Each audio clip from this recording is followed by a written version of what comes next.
Yan, good morning mga tol. No? So, nandito na yung order nating mga CCU. Sila ay mga Decal White.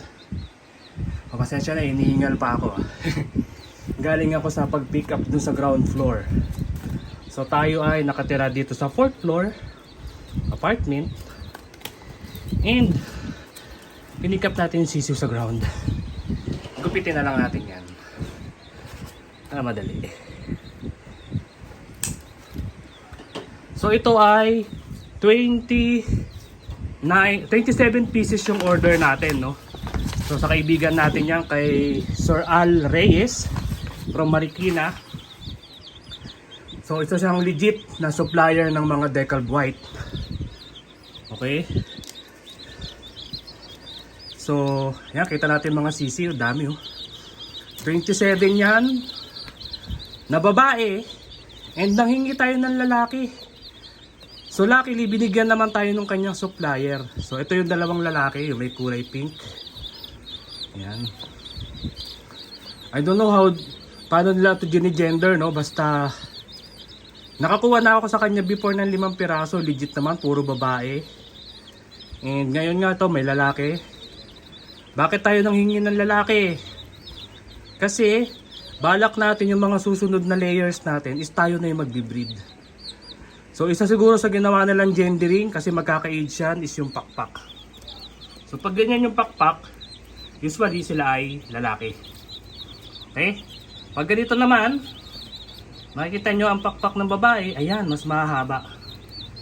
Ito. Wait lang. Ayan. So mas mahaba and naka-layer na, double layer na. Nakita nyo parang extension. So yun, ganun ang pakpak pag babae. Ayan, ito. Ayan, babae. Okay? So lalaki kasi isang pang lalaki. Ito isa pang lalaki. Ayan, nakikita natin. So parang ang pakpak na lalaki is maiksi. At saka isang layer lang. Pag babae, double layer yan. So possible doon nila tinignan. And applicable yun sa ganitong mga breeds. Hindi lang applicable yan pag Brahma. No, pag Brahma chicken, hindi applicable yung ganyang gendering. No, so mukhang healthy naman ang ating mga CCU. Yan.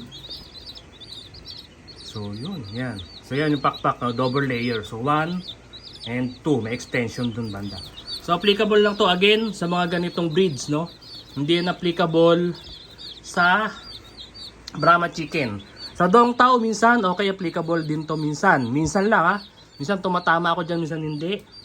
Sa mga American Fowl, mga ibang Oriental chicken, heritage chickens, applicable siya. Sa tatatanging sa Brahma lang, sumasablay yung ganyang klase ng gendering, no? So yun, these are Decal Whites, 27 pieces female, 2 pieces male. Tignan natin or bilangin natin yun sa mga susunod na araw kung ilan ang survival rate nila. Alright? So after nito siguro mga 1 month, dadalhin na natin to ng Bulacan. Talakihin lang natin konti dito para mas maalagaan sila sa vitamins. And bibili tayo ng vaccine para ma-vaccine sila baka 2 to 3 days from now. Alright, so ito lang. Maraming salamat kay Sir Al at andito na ating mga CCU. Mukhang healthy naman sila pero mukhang gutom na rin. So pwede na natin itong pakainin kasi maganda naman yung ventilation ng biyahe nila. Galing pa kasi ito ng Nueva Ecija, I think. So kanina madaling araw dumating ito sa Cubao, pinick up niya and then sinend lang sa atin this morning. So yun, maraming salamat and thank you. Abangan natin yung susunod na update sa mga Decal White natin.